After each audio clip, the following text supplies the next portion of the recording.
Había iniciado, ¿verdad, Ana, la grabación, pero se trabó algo? No estoy segura, solamente Okay. como que tengo mala conexión, entonces, según Está bien. sí, pero no estoy segura. Está bien, gracias. De nada. Okay. Entonces, vamos a examinar unas de estas prácticas. Primero, la señal de la cruz. Es algo que no sé si alguna vez han estado con cristianos no católicos, pero tienen como un tabú, que nunca hacen esto. Como si fuera algo como señal de la bestia o algo, lo evitan por completo. Y vamos a ver por qué. Primero es porque es algo distintivamente católico y precisamente por eso lo evitan, porque no quieren nada que ver con eso del catolicismo. Los buenos protestantes no son malas personas, son muy buenas personas, pero muchas veces ven a las cosas católicas como anticristianas o como invenciones humanas. Pero la verdad es que la señal de la cruz es algo sumamente cristiano. ¿Por qué? Porque Jesucristo mismo decía estas palabras cada vez que mandaba a los apóstoles a bautizar. En el nombre del Padre, y del Hijo, y del Espíritu Santo. Así que cada vez que hacemos la señal de la cruz, estamos imitando a Jesús y recordándonos de su presencia. Pero otra cosa que muchos protestantes no saben es que Martín Lutero mismo hacía la señal de la cruz. Y lo hacía mucho. ¿Por qué? Porque él comenzó como reformador. Terminó siendo otra cosa. Pero como reformador, todavía hacía muchas prácticas católicas. Y publicó un catecismo en el que también recomendaba la señal de la cruz frecuente. Así que es algo que evitan por completo, pero a fin de cuentas es muy sencillo y no tiene nada contrario al Evangelio. ¿Y los luteranos siguen haciendo la señal de la cruz o no? Los luteranos no. Los anglicanos sí. Y los demás, como bautistas, metodistas, para nada. Evangélicos menos. 2. Llamar a los sacerdotes Padre, aunque Jesús lo prohíbe en Mateo 23:9. Parece imposible, pero es una de las objeciones más comunes de protestantes contra los católicos. El hecho de que llamamos a nuestros sacerdotes Padre siempre les choca. Y no solo eso, si quieren entrar en una discusión con un católico, casi siempre sacan esto. ¿Y por qué? Porque les parece claro que Jesús prohibió este título.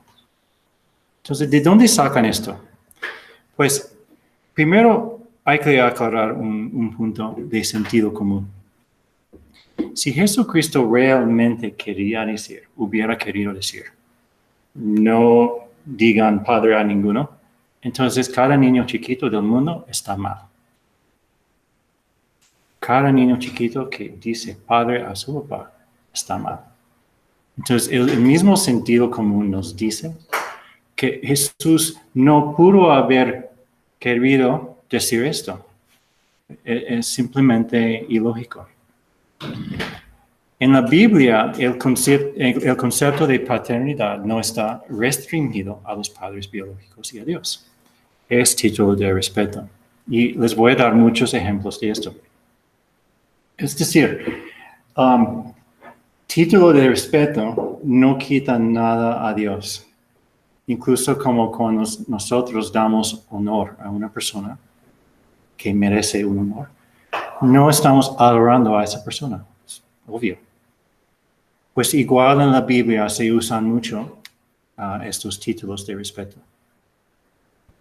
Primer ejemplo, Génesis 45:8. José les habla a sus hermanos de una relación paternal que Dios le había dado para con el rey de Egipto. O sea que no fuisteis, es interesantísimo, ¿verdad? Porque no hemos visto esto en la misa recientemente. Sí, ¿verdad? Sí. Y hace 2 o 3 días, no, ayer, lo de Yahvé, ¿no? Yo soy, sí. Es justo lo que hemos visto. O sea que no fuisteis vosotros los que me enviasteis acá, sino Dios, y Él me ha convertido en padre de Faraón, en dueño de toda su casa y amo de todo Egipto. Padre de Faraón. Que va a liberar. ¿Cómo? Les dice a los que va a liberar. Sí, sí, exactamente. Entonces, eso ya es un título de padre usado en el Antiguo Testamento. Otro ejemplo, 2 Reyes 2:12. Eliseo exclama, mi padre, a Elías, cuando éste fue asunto a los cielos en un torbellino. Aquí claramente es un discípulo usando título de respeto para su maestro. Mi padre. Si vamos a interpretar las palabras de Jesús en Mateo como los protestantes interpretan, tenemos que decir que Eliseo estuvo mal, que Eliseo pecó, o al menos que Eliseo hizo algo aquí que después Jesús prohíbe. Los protestantes sacan Mateo 23:9 del contexto. El pasaje completo es de 8 a 10, fíjense. Vosotros, en cambio, no os dejéis llamar rabí, porque uno solo es vuestro maestro. Y vosotros sois todos hermanos. Ni llaméis a nadie Padre vuestro en la tierra, porque uno solo es vuestro Padre, el del cielo. Ni tampoco os dejéis llamar directores, porque uno solo es vuestro director, el Cristo. ¿Por qué el contexto es importante? Porque no solo es una prohibición a este título de padre, sino también de rabí y director. Y si vamos a interpretar 23:9 como quieren los protestantes, pues para ser coherentes tenemos que hacer lo mismo con 8 y con 10. ¿Y qué implica? No puedes llamar a tu maestro, porque si lo haces, estás faltando a lo que dice Cristo. Ya ven que es ridículo, pero como les he dicho muchas veces en este curso, no se trata siempre de lo racional o lógico, se trata de lo que uno quiere y muchas veces de las creencias con las que uno nació. ¿Sí, Jimé? ¿Y por qué les decimos padres? O sea, por esto del título de respeto. Vamos a ver esto.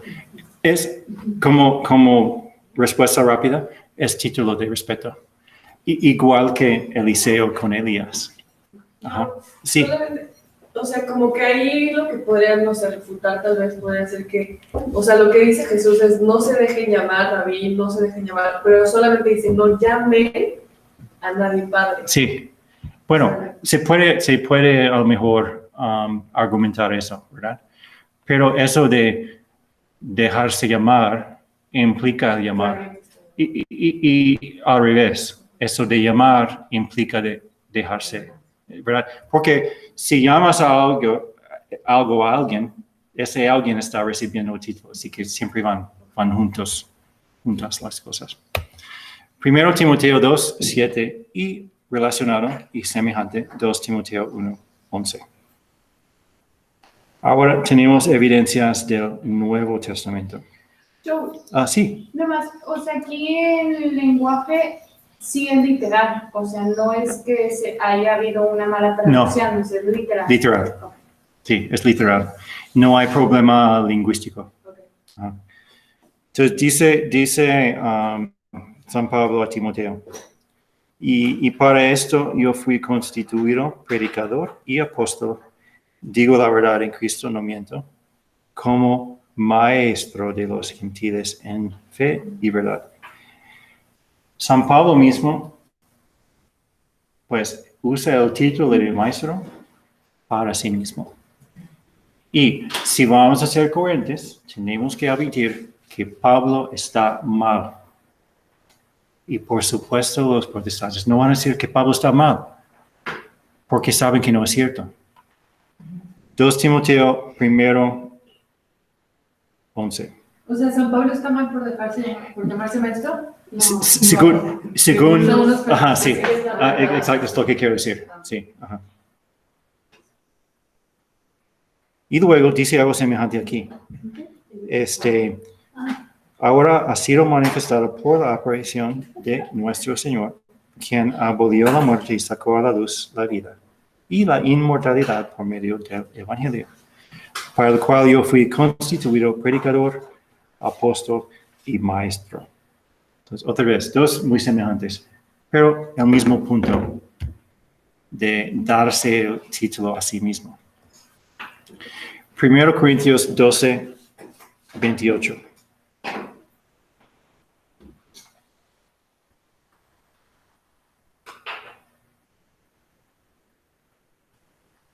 Y en la iglesia Dios ha designado primeramente apóstoles, en segundo lugar profetas, en tercer lugar maestros, luego milagros, después dones de santidad, ayudas, administradores, etc. Pero el punto aquí es que hay una función de maestro. Y si claramente existe la función, ¿por qué no el título? Es un argumento lógico. Y yo creo que ninguno de nosotros nunca hemos dudado de nuestra fe por haber llamado a un sacerdote padre. Es simplemente un título y lo sabemos. Pero, ¿por qué tanta controversia? Porque lo que quieren hacer es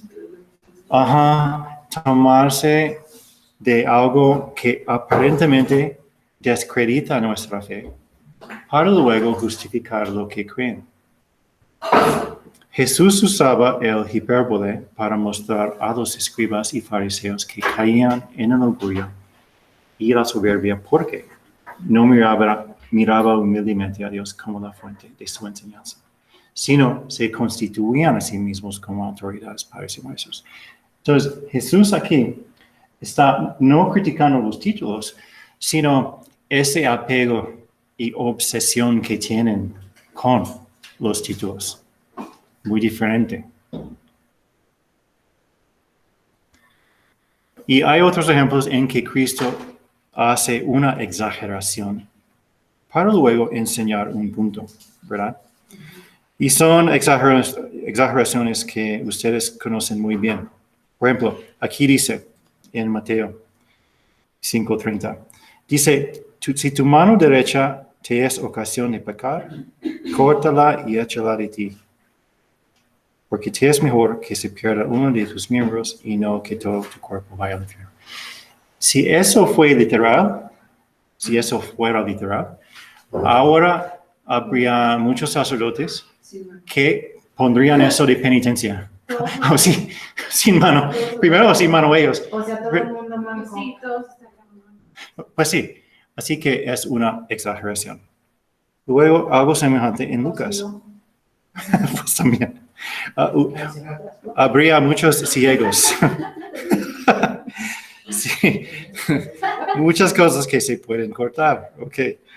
Bueno, entonces, en el versículo 25 dice, porque es más fácil que un camello pase por el ojo de una aguja que el que un rico entre en el reino de Dios. Entonces, por supuesto es exageración, porque un camello no puede hacer eso, ¿verdad? Entonces, y los mismos escuchadores hubieran sabido eso. Exageración para enseñar. Mateo 17:20 dice, Él les dijo, por vuestra poca fe, porque en verdad os digo que si tenéis fe, como un grano de mostaza, diréis a este monte, pásate de aquí a allá, y se pasará, y nada os será imposible. Jamás alguien ha movido un monte, ni Jesús.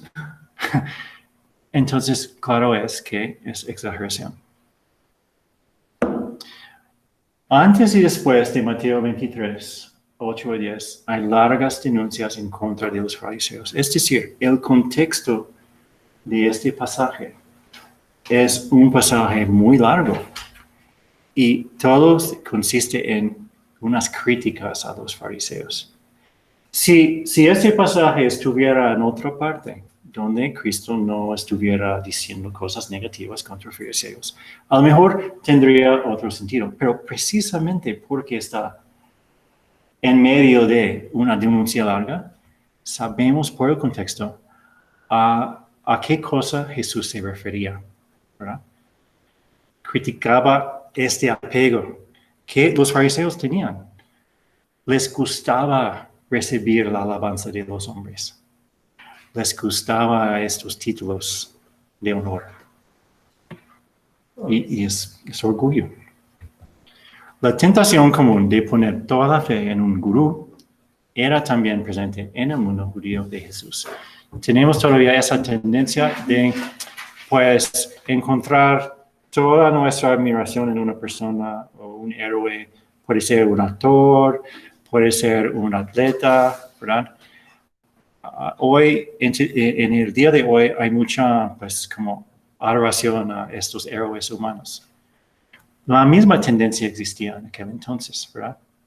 Porque las estrellas eran los maestros de la ley. Los rabí famosos, sobre todo los que habían fundado escuelas importantes, como Hillel y Shammai, eran muy exaltados. Es decir, eran tan famosos como, pues, los actores de hoy, las estrellas de las películas. Hillel y Shammai son los nombres. Son nombres de rabí De los rabíes. que después fundaron escuelas famosas. Pero eran judíos. Eran judíos, eran rabí judíos, sí. O sea, los rabí eran como los actores de ahorita. Lo que quiero decir con eso Pero- es nada en cuestión de su popularidad. Sí, exacto. Porque no tenían otras estrellas, no hacían deportes profesionales, no tenían películas. Entonces, ¿quién eran las estrellas? Pues estos. Sí. Y es precisamente eso, contra el que Dios o Cristo pues, está ahora criticando. Era esta elevación del hombre individuo, la formación de un culto de personalidad alrededor de él, contra la que Jesús hablaba. Pablo se otorgaba el título de padre sin reservación y vamos a ver unos ejemplos de eso. ¿Y por qué es importante todas estas evidencias escriturales? Porque cuando hablan con protestantes es lo único que cuenta para ellos. Es su única autoridad.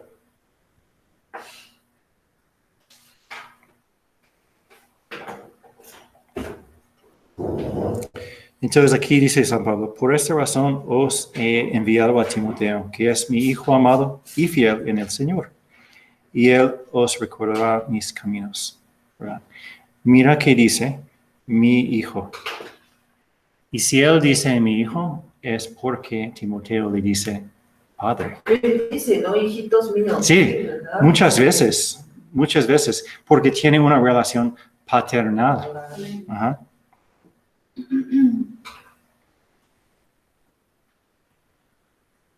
Aquí en 1 Timoteo, también semejante, dice, a Timoteo, verdadero hijo en la fe, gracia, misericordia y paz de parte de Dios Padre. Así que en el saludo de su carta, reconoce la misma paternidad espiritual que tiene.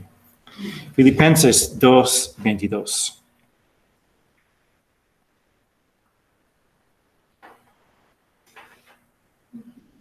Y aquí decía el mismo San Pablo, pero vosotros conocéis sus probados méritos, que sirvió conmigo en la propagación del Evangelio como un hijo sirve a su padre. Es decir, el título padre Pablo está usando ahora. 1 Corintios 4:14.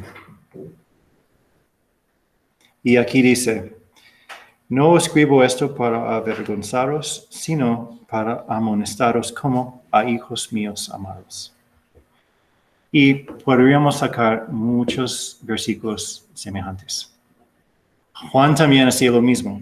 Entonces vamos a ver en la carta de Juan. Primero Juan 2, 13 a 14. Y dice, os escribo a vosotros, padres, porque conocéis al que ha sido desde el principio. Os escribo a vosotros, jóvenes, porque habéis vencido al maligno. Os he escrito a vosotros, padres, porque conocéis al, etc. Usa el título padres muchas veces en esta carta. Entonces, es claro que no existe ninguna prohibición escritural o lógica en llamar a un sacerdote padre. Pero como ya les dije, esto es como ya sobra, ¿verdad? Ya es obvio. Pero para ellos no es obvio. Y les gusta sacar esta controversia porque les parece definitiva. Tercero, los católicos adoran imágenes y esculturas prohibidas por Éxodo 22 a 5. Una acusación muy común también. Ustedes católicos con tus crucifijos y esas estatuas están adorando a ídolos. Ustedes son unos, idólatros. Y no está bien. Primero vamos a ver el contexto histórico. La iconoclasia casi destruyó la iglesia en 2 ondas de persecución. Eso, nos hemos olvidado de un periodo que se dio en la iglesia católica. Que en la misma iglesia había una controversia fuertísima sobre las imágenes. ¿Y por qué surgió la controversia? Porque todavía estaba la iglesia en un ambiente judío y musulmán. Y los judíos y los musulmanes no tienen nada de imágenes. Y rodeados por esos, ¿verdad? También empezó a haber grupos católicos que querían ser un poco como esos grupos. O hacían como una especie de trampa, es decir, si nosotros nos hacemos más como ellos, vamos a ser más atractivos y luego se convertirán en católicos. De todas formas, era tan amarga la controversia que mataban. Es decir, iconoclastas mataban a los católicos normales y viceversa, y guerras y batallas. Destruían iglesias, quemaban iglesias, torturaban a los sacerdotes. Así de fuerte estuvo. El segundo concilio de Nicea terminó la primera onda y el argumento de San Juan Damasceno fue decidido. Su argumento, que es brillante y desde entonces ha servido como el argumento de la iglesia, es: Jesucristo era hombre. Y es que la segunda persona de la Santísima Trinidad se encarnó. ¿Por qué? Para ser visible y tocable, para estar más unido con sus hijos. Así que Jesús mismo es una imagen. Y si Dios se hizo carne, dio un permiso implícito a la reverencia hacia las imágenes, porque Él mismo es imagen. Es un argumento bueno. Y este argumento Damasceno sacó también de Pablo, porque el mismo Pablo dice que Cristo es la imagen del Dios invisible. ¿Verdad? Es el sentido de la encarnación. También es el sentido de que las imágenes y todo el mundo material tiene su dignidad y representa a un bien mayor y un bien eterno. Es decir, si doy reverencia a una estatua, es porque estoy como dando esta reverencia a lo que representa la estatua. ¿Por qué honramos al cuerpo de Jesús? Porque honramos a Dios mismo. Entonces vamos a ver bien el significado de esta parte de la Biblia.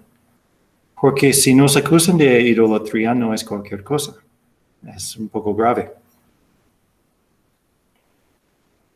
Entonces, mira lo que dice.